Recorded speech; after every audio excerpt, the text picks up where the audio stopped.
नमस्कार। आज TGT PGT से संबंधित या जितने भी प्रतियोगी परीक्षाएं हैं उनसे संबंधित इतिहास विषय का बहुत ही चर्चित टॉपिक है विजयनगर साम्राज्य। विजयनगर साम्राज्य के अंतर्गत कोई भी परीक्षा हो, पूरे उत्तर भारत से संबंधित कोई भी परीक्षा हो, वहाँ पे कम से कम 2 से 3 क्वेश्चन जरूर आते हैं। आज हम अपने इस वीडियो के माध्यम से विजयनगर साम्राज्य के उन अनछुए पहलुओं को भी हम आप लोगों के सामने रखेंगे, जिसको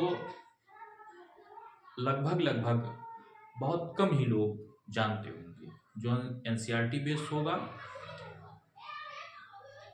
आप लोग इस वीडियो के माध्यम से उसको देखें और उसका लाभ उठाएं। विजयनगर साम्राज्य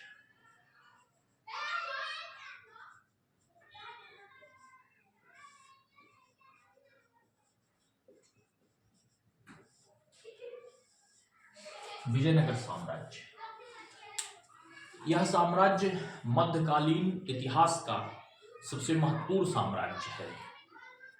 इस साम्राज्य के अंतर्गत 4 राजवंशों ने शासन किया था, जिसमें से संगम वंश, सालू वंश, तुलु वंश और अरबिडू वंश महत्वपूर्ण है। जिनमें संगम वंश, सालू वंश, तुलु वंश और अरबिडू वंश 4 राजवंशों के अंतर्गत विजयनगर साम्राज्य का अध्ययन हम करते हैं। सबसे पहला है संगम वंश। संगम वंश। दूसरा नंबर है सालू वंश। शालू वंश। तीसरा है तुलु वंश और चौथा है अरबिडू वंश। इन 4 वंशों के अंतर्गत हम संपूर्ण विजयनगर साम्राज्य का अध्ययन करते हैं। अब संगम वंश का समय काल जो है 1336 से लेकर के संगम वंश का जो समय काल है 1336 से लेकर के 1485 ईस्वी तक इस वंश के लोगों ने शासन किया था। कब से कब तक? 1336 से लेकर के 1485 ईस्वी तक इस वंश के लोगों ने शासन किया था। इस वंश के जो संस्थापक थे वो 2 भाई थे, जिनका नाम हरिहर व बुक्का। इन दोनों के आगे प्रथम लगता है, यानी कि हरिहर फर्स्ट और बुक्का फर्स्ट ने संगम वंश की स्थापना की थी। सालू वंश की स्थापना जो है, सालू वंश की स्थापना 1485 से लेकर के 1504 ईस्वी तक यह वंश रहा। सालू वंश जो था वो 1485 से लेकर के 1504 ईस्वी तक रहा। 1504 ईस्वी तक इसमें नरसिंह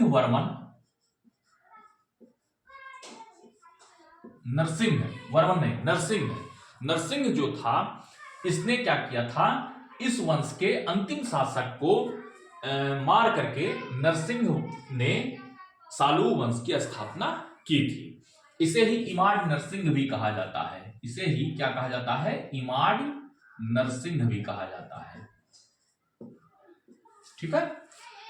तो संगम वंश 1336 से 1485 ईस्वी, सालू वंश 1485 से 1504 ईस्वी। उसके बाद अगला वंश जो आता है वह आता है 1504 से लेकर के 1570 ईस्वी तक तुलु वंश जो था वह शासन किया था। 1504 से लेकर के 1570 ईस्वी तक इसका जो संस्थापक था वह क्या था? वीर नरसिंह था। वीर नरसिंह इसका संस्थापक था। यहां पे हम संस्थापक लिख देते हैं। वीर नरसिंह इसका क्या था? संस्थापक था। ठीक है। यह काल है कब से कब तक लोगों ने शासन किया। वीर नरसिंह इसका तुलु वंश का संस्थापक कौन था? वीर नरसिंह था। उसके बाद अगला जो वंश आता है वह कौन सा वंश है? अरबिडू वंश। अरबिडू वंश जो है वह 1570 से लेकर के 1642 ईस्वी तक, 1570 नहीं 1652 ईस्वी तक, 1652 ईस्वी तक, 52 ईस्वी तक अरबिडू वंश का शासन रहा।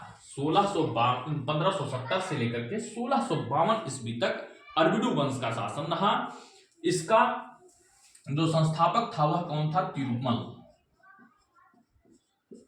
इसका संस्थापक जो था वह कौन था? तिरुमल था। ठीक, यानी कि विजयनगर साम्राज्य के अंतर्गत 4 वंशों ने शासन किया था। पहला संगम वंश, दूसरा सालुहु वंश, तीसरा तुलुहु वंश और चौथा है अरबिडू वंश। संगम वंश जो था उसका समय काल था 1336 से 1485 ईस्वी।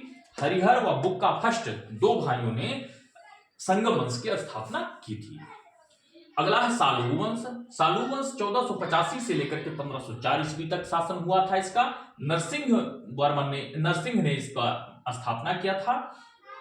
अगला है तुलुहु वंश 1504 से लेकर के 1570 ईस्वी तक वीर नरसिंह ने इसकी स्थापना किया था। चौथा है अरबिडू वंश 1570 से लेकर के 1652 ईस्वी तक तिरुमल ने शासन किया था।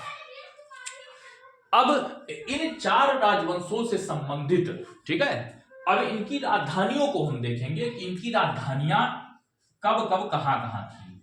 अभी तक आप लोग यह जानते होंगे कि विजयनगर साम्राज्य की जो थी वह एक ही राजधानी थी, विजयनगर। ठीक है, लेकिन विजयनगर साम्राज्य की जो राजधानियां थी वह 4 राजधानी थी।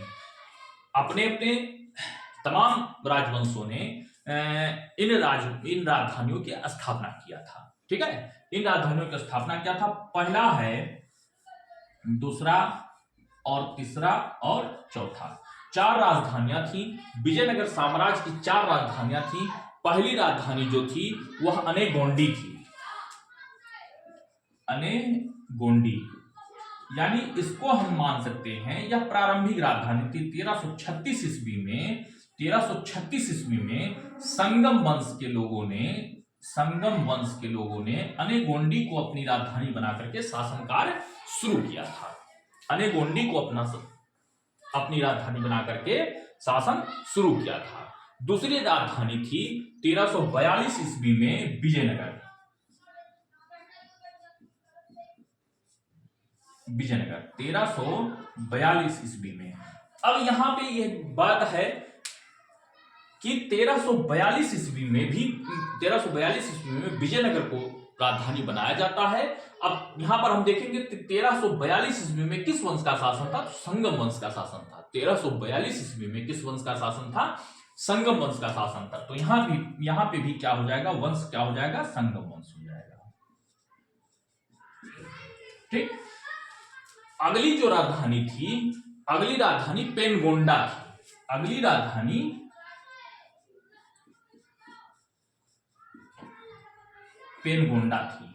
राजधानी पेनगोंडा 1570 ईस्वी में इसका निर्माण किया गया था। और किस वंश के शासकों ने इसका निर्माण किया था? तो अरबिडू वंश के शासकों ने। यहां पर आप देखेंगे 1570 ईस्वी में। अब यह वंश जो दिखे, तुलुहु वंश जो समाप्त हो रहा है 1570 ईस्वी में, और अरबिडू वंश जो है 1570 ईस्वी में अरबिडू वंश शासन में आ रहा है।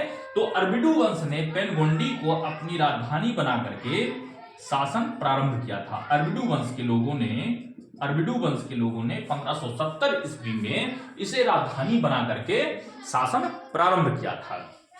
अगला है अनेगोंडी, विजयनगर, पेनगोंडा और एक राजधानी है चंद्रगिरी,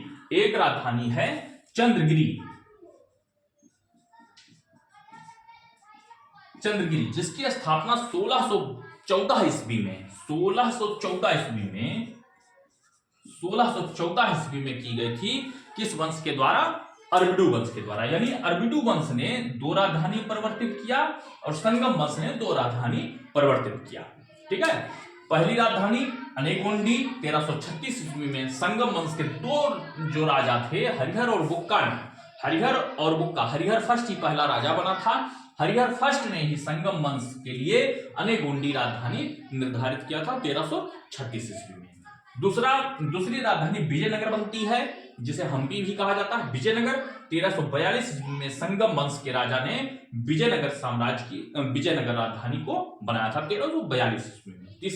तीसरी राजधानी पेनगोंडा बनती है, जो 1570 ईस्वी में अरबिडू वंश ने बनवाया था। चौथी राजधानी बनती है चंद्रगिरी, 1614 ईस्वी में अरबिडू वंश के शासकों ने इस राजधानी को निर्मित करवाया था। ठीक है, 1 मिनट हम देख लें वीडियो चल रहा है कि नहीं।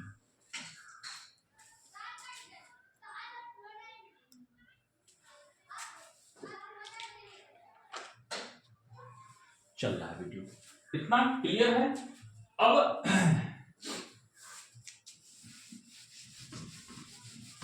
यानी कि 4 वंश और 4 राजधानी हम विजयनगर से संबंधित देखते हैं। संगम वंश, सालू वंश, तुलु वंश और अरबिडू वंश। ठीक, अब इसके नामकरण से संबंधित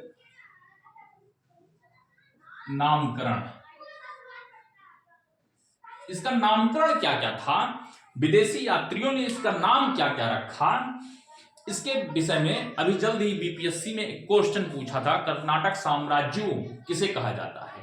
ठीक है, तो अभी हम देखेंगे कि कर्नाटक साम्राज्य विजयनगर के लिए किसने कहा है। ठीक है, तो सबसे पहले नाम आता है नुनीज और पेस ने इसे बिस्नग कहा है। नुनीज व पेस ने इसे क्या कहा है, बिस्नग कहा है। नुनीज व पेस ने इसे क्या कहा है, बिस्नग कहा है। अगला यात्री था निकोलो कोंटी।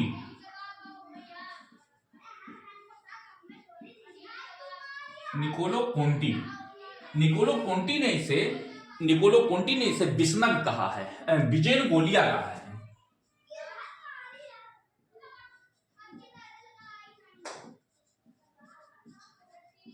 निकोलो कोंटी ने विजयनगर साम्राज्य के लिए विजयन गोलिया शब्द का प्रयोग किया है। ठीक है, नुनीज व पेस ने बिस्नग का प्रयोग किया है, बिस्नग शब्द का प्रयोग किया है। निकोलो कोंटी ने विजयन गोलिया शब्द का प्रयोग किया है। जबकि एक यात्री और है अब्दुल रज्जाक जो है वह बिस्नगर का प्रयोग किया है।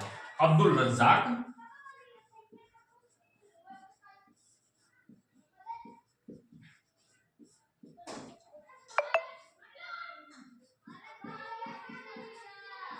बिस्नगर का प्रयोग किया है। अब्दुल रज्जाक ने विजयनगर साम्राज्य के लिए बिस्नगर का प्रयोग किया है। जबकि स्थानीय निवासियों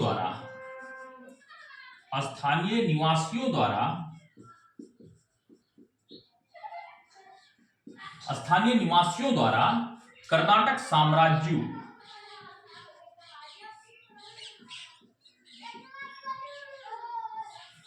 साम्राज्य शब्द का प्रयोग किया गया है। यानी 4 नाम आपको विजयनगर से संबंधित मिलेंगे। नुनीज व पेस ने इसे बिस्नग कहा है। क्या कहा है, बिस्नग कहा है। निकोलो कोंटी ने इसे विजयन गोलिया कहा है। अब्दुल रज्जाक ने इसे बिस्नगर कहा है। स्थानीय निवासियों द्वारा इसे कर्नाटक साम्राज्य कहा गया है। ठीक है, स्थानीय निवासियों द्वारा इसे कर्नाटक साम्राज्य कहा गया है। अब एक नाम और आता है इसके लिए,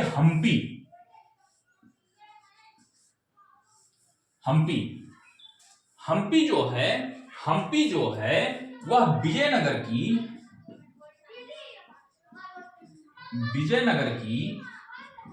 मातृ देवी पंपा देवी के नाम पर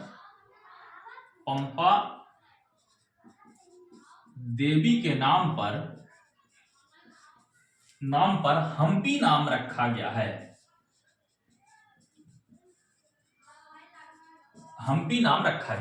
यानी विजयनगर की मातृ देवी जो थी, कुल देवी जो थी, वह पंपा देवी थी। पंपा देवी के नाम पर ही इसे हम्पी नाम दिया गया है। ठीक है, यानी कि आपके सामने 5 नामकरण हुए हैं। नुनीज व पेस ने बिस्नग कहा है। नुनीज व पेस ने इसे बिस्नग कहा है। निकोलो कोंटी ने विजयन गोलिया कहा है। अब्दुल रज्जाक ने बिस्नगर कहा है। स्थानीय निवासियों द्वारा इसे कर्नाटक साम्राज्य कहा गया है। जबकि हम्पी नामकरण इसका जो है वह मातृ देवी पंपा देवी के नाम पर इसका नामकरण किया गया है। और हम्पी को ही विजयनगर का वर्तमान नाम, विजयनगर का वर्तमान नाम है, इसको क्या कह सकते हैं, हम्पी को विजयनगर का वर्तमान नाम कह सकते हैं।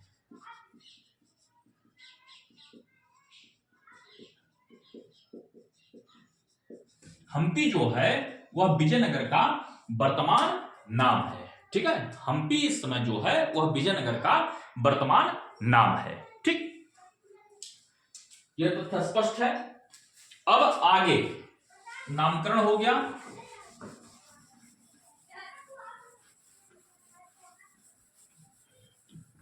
यह हमारा पहला वीडियो है।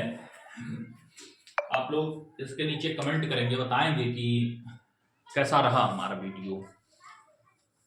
अगला तथ्य जो है इसके विजयनगर से संबंधित कुछ विशेष तथ्य हैं। ठीक है, उन तथ्यों में सबसे पहले जो है वह कर्नल विशेष तथ्य।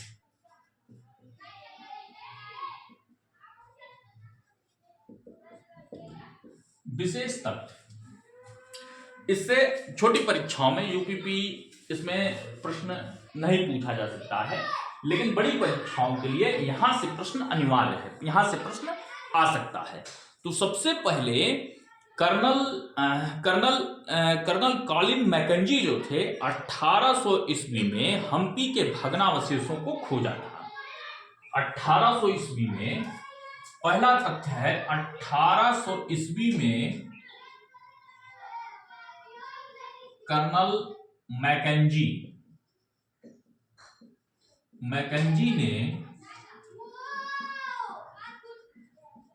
ने विजयनगर के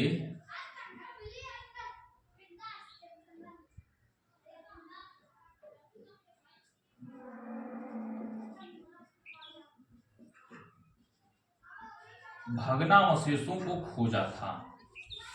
सबसे पहले 1800 ईस्वी में कर्नल मैकेंजी ने विजयनगर के भग्नावशेषों को खोजा था। सबसे पहले 1800 ईस्वी में विजयनगर को उद्घाटित करने का, विजयनगर को सबके सामने लाने का कार्य जो किया था वो कर्नल मैकेंजी थे, जिन्होंने सबसे, कॉलिन मैकेंजी का नाम था, कर्नल मैकेंजी थे जिन्होंने विजयनगर के भग्नावशेषों को सबके सामने लाए थे। अगले जो हैं अलेक्जेंडर ग्रानिलो जो हैं वो सबसे पहले हम्पी के पुरातात्विक अवशेषों का चित्र बनाए थे। अगले जो हैं वह है अलेक्जेंडर ग्रानिलो।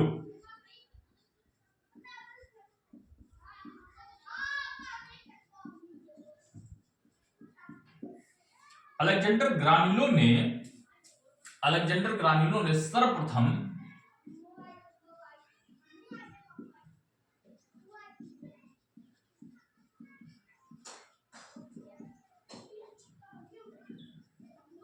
विजयनगर का चित्रण किया था। अलेक्जेंडर ग्रानिलो जो थे वो सबसे पहले विजयनगर का चित्रण किए थे, विजयनगर के पुरातात्विक अवशेषों का चित्रण किए थे। विजयनगर का चित्रण, पुरातात्विक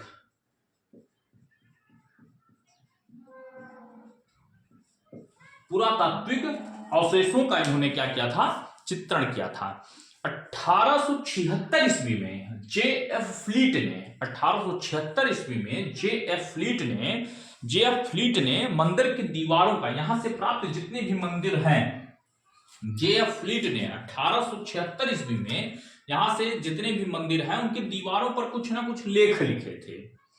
तो 1876 ईस्वी में जे.एफ. फ्लीट महोदय ने सबसे पहले जो मंदिर की दीवारें, मान लीजिए मंदिर की दीवार, इन दीवारों पे कुछ लिखा है, उन दीवारों का प्रलेखन किया था, यानी कि उसको फिर से लिख करके उसको पढ़े थे। ठीक, तो 1876 ईस्वी में जे.एफ. फ्लीट महोदय ने सर्वप्रथम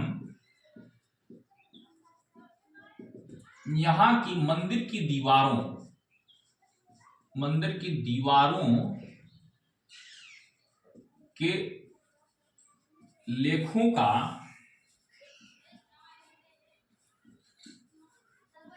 प्रलेखन किया था। सर्वप्रथम 1876 ईस्वी में जे.एफ. फ्लीट महोदय ने सर्वप्रथम यहां की मंदिर की दीवारों के लेखों का प्रलेखन किया था। 1976 ईस्वी में नहीं, और 1876 ईस्वी में जे.एफ. फ्लीट महोदय ने सर्वप्रथम यहाँ की मंदिर की दीवारों के लेखों का प्रलेखन किया था। अब अगला वर्ष आता है 1901 में। 1901 में, ठीक है, 1901 में आर सेवेल ने विजयनगर का विस्तृत इतिहास अपने पुस्तक ए फॉरगटन एम्पायर में किया है। 1901 में आर सेवेल ने विजयनगर का विस्तृत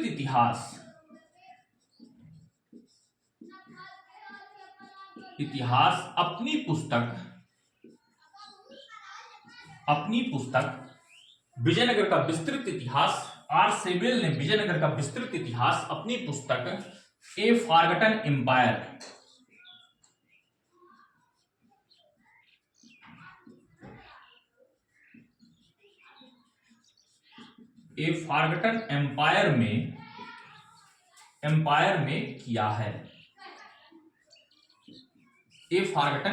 में किया है। ठीक है। 1901 में आर सेवेल ने विजयनगर का विस्तृत इतिहास ए फॉरगटन एम्पायर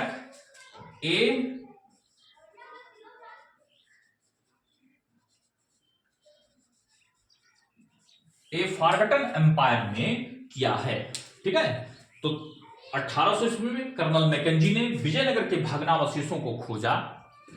अगला, अलेक्जेंडर ग्रानिलो ने सर्वप्रथम विजयनगर का चित्रण किया, पुरातात्विक अवशेषों के आधार पर चित्र बनाया। 1876 ईस्वी में जे.एफ. फ्लीट महोदय ने सर्वप्रथम यहाँ की मंदिर की दीवारों का प्रलेखन किया। अगला, 1901 ईस्वी में आर सेवेल ने विजयनगर का विस्तृत इतिहास अपनी पुस्तक ए फॉरगटन एम्पायर में किया। 1976 में हम्पी को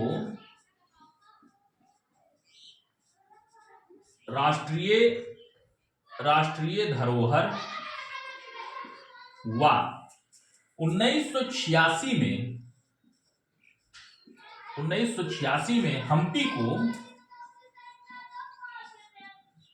हम्पी को यूनेस्को के विश्व विरासत सूची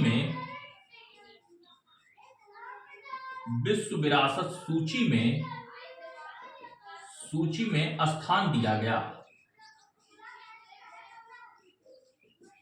यानी पूछा जा सकता है कि 1976 में हम्पी को राष्ट्रीय धरोहर व 1986 में हम्पी को यूनेस्को के विश्व विरासत सूची में स्थान दिया गया। ठीक, इतनी बातें इससे संबंधित विशेष तथ्य हैं जो कि विजयनगर से संबंधित कहीं भी पूछा जा सकता है। ठीक है। 1800 ईस्वी में कर्नल मैकेंजी ने विजयनगर के भग्नावशेषों को खोजा। अलेक्जेंडर ग्रानिलो ने सर्वप्रथम विजयनगर का चित्रण किया, पुरातात्विक अवशेषों के आधार पर। 1876 ईस्वी में जे.एफ. फ्लीट महोदय ने सबसे पहले मंदिर की दीवारों का प्रलेखन किया था। 1901 में आर सेवेल ने विजयनगर का विस्तृत इतिहास ए फॉरगटन एम्पायर अपनी पुस्तक ए फॉरगटन एम्पायर में किया है। 1976 में हम्पी को राष्ट्रीय धरोहर व 1986 में हम्पी को यूनेस्को की विश्व विरासत सूची में शामिल किया गया। ठीक, इतने तथ्य आपको स्पष्ट होंगे।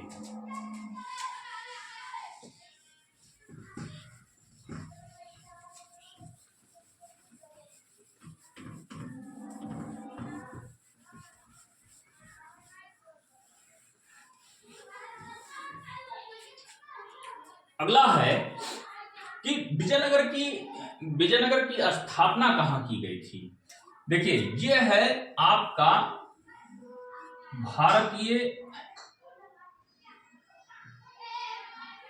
भारत का निचला हिस्सा। दक्षिण भारत, जहां पर विजयनगर साम्राज्य की स्थापना हुई थी। यहां पे एक नदी है ये, ठीक, यह जो नदी है यह कृष्णा नदी है, यह जो नदी है तुंगभद्रा नदी है, ठीक है। यह जो नदी है यह तुंगभद्रा नदी है,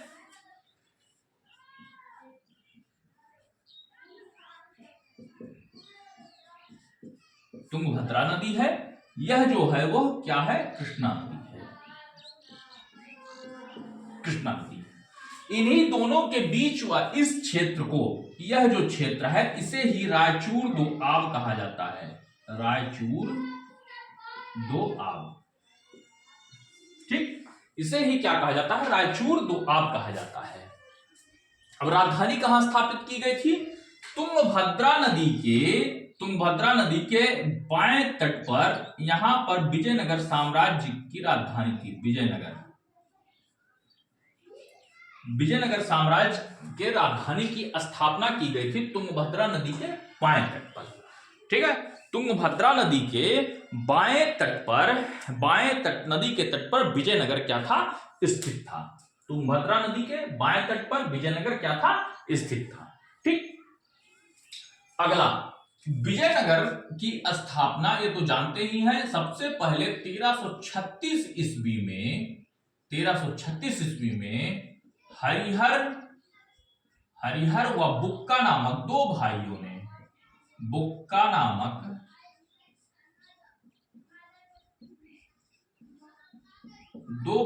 ने अपने पिता संगम के नाम पर संगम वंश की स्थापना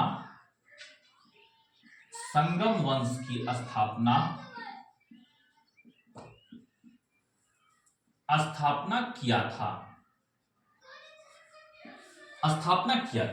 संगम वंश की स्थापना अपने पिता संगम के नाम पर, सबसे पहले संगम वंश की स्थापना, विजयनगर का पहला वंश जो था वो कौन सा था, संगम वंश था। तो हरिहर और बुक्का ये दो भाइयों ने विजयनगर में 1336 ईस्वी में अपने पिता संगम के नाम पर संगम वंश की स्थापना किए थे। अपने पिता संगम के नाम पर संगम वंश की स्थापना किए थे, ठीक। एक तथ्य यहां पे यह है कि विजयनगर साम्राज्य जो था, विजयनगर साम्राज्य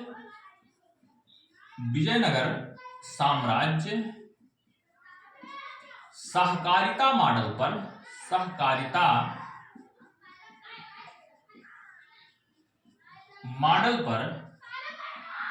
शासन करता था।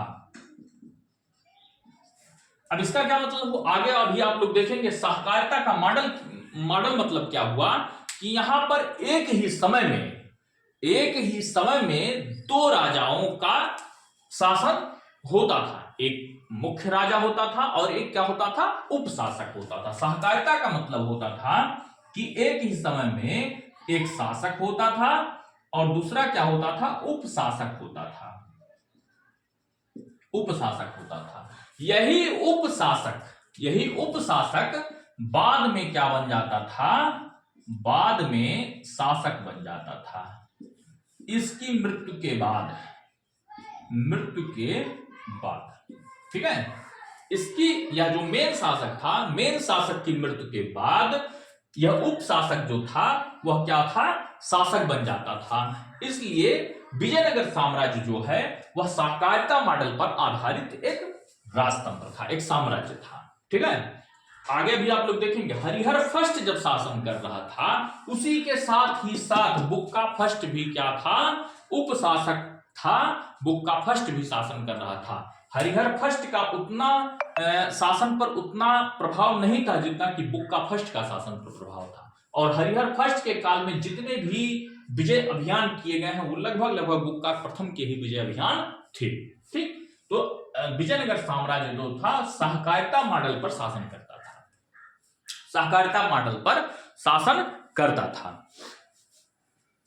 अब यह कृष्णा कृष्णा और तुम रायचूर दोआब जो है, कृष्णा और तुंगभद्रा नदियों के बीच का भाग जो था वह रायचूर दोआब के नाम से जाना जाता था। इसी क्षेत्र को लेकर के, इसी रायचूर दोआब को लेकर के विजयनगर व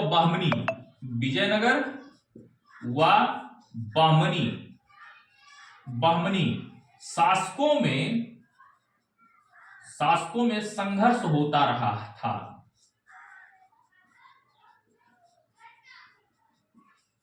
इसी रायचूर दोआब को लेकर के विजयनगर और बाहमनी शासकों में संघर्ष होता रहता था। ठीक है, कभी यह अटैक कर देते थे, ज्यादा भाग कब्जा कर लेते थे, कभी बाहमनी साम्राज्य जो था वह अटैक करके ज्यादा से ज्यादा रायचूर दोआब का भाग अपने कब्जे में ले लेता था। ठीक, 1356 ईस्वी में अलाउद्दीन बहमन शाह ने रायचूर दोआब पर कब्जा कर हरिहर फर्स्ट से सबसे पहले संघर्ष का ऐलान किया था। 1356 ईस्वी में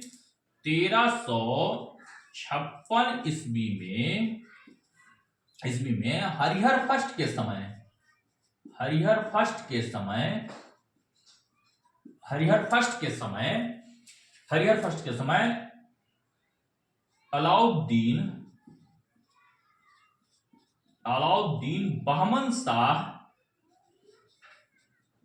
बहमन शाह ने रायचूर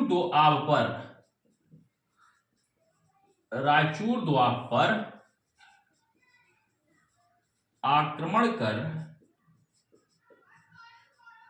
संघर्ष की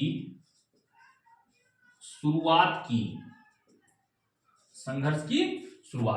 ठीक, 1356 ईस्वी में हरिहर फर्स्ट के समय अलाउद्दीन बहमन शाह ने सबसे पहले रायचूर दोआब पर आक्रमण कर संघर्ष की शुरुआत किया था। ठीक, इतना हो गया विजयनगर साम्राज्य से संबंधित मेन बातें, मोटी बातें हुई जो कि अब लगभग हर परीक्षाओं में पूछा जाता है।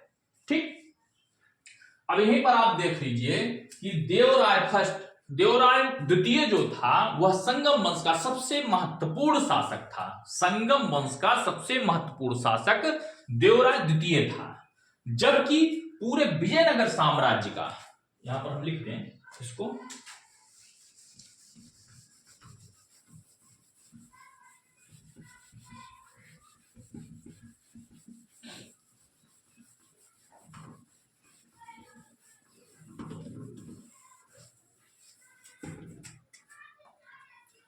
देवराय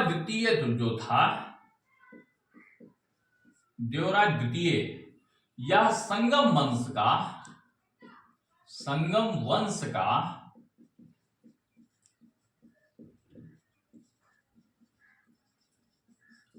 सबसे महत्वपूर्ण शासक था, जबकि कृष्णदेवराय पूरे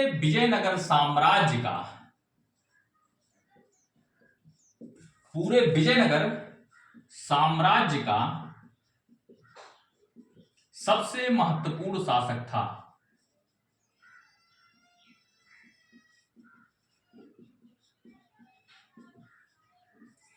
यह दो तथ्य हैं। जब पूछ लेगा कि संगम वंश का सबसे महत्वपूर्ण शासक कौन था, देवराय द्वितीय, संगम वंश का सबसे महत्वपूर्ण शासक देवराय द्वितीय, जबकि पूरे विजयनगर साम्राज्य का अगर पूछ ले, पूरे विजयनगर साम्राज्य का सबसे महत्वपूर्ण शासक कृष्णदेवराय था। ठीक है, सबसे महत्वपूर्ण शासक पूरे विजयनगर साम्राज्य का कृष्णदेवराय था। अगला कल के टॉपिक में रहेगा यात्री, कौन कौन से यात्री आए, इनका विवरण क्या है, विजयनगर से संबंधित ये क्या क्या विवरण दिए थे, उससे संबंधित कल क्लास रहेगा। कल जो है वो महत्वपूर्ण क्लास रहेगा। अगर आप लोग यह वीडियो देख लेते हैं तो हम दावे के साथ कह सकते हैं कि एनसीईआरटी, एससीईआरटी और जितनी भी महत्वपूर्ण किताबें हैं उनका यह निचोड़ है। ठीक है, उनका यह निचोड़ है, फिर आपको अन्यत्र कहीं से पढ़ने की आवश्यकता नहीं होगी। धन्यवाद।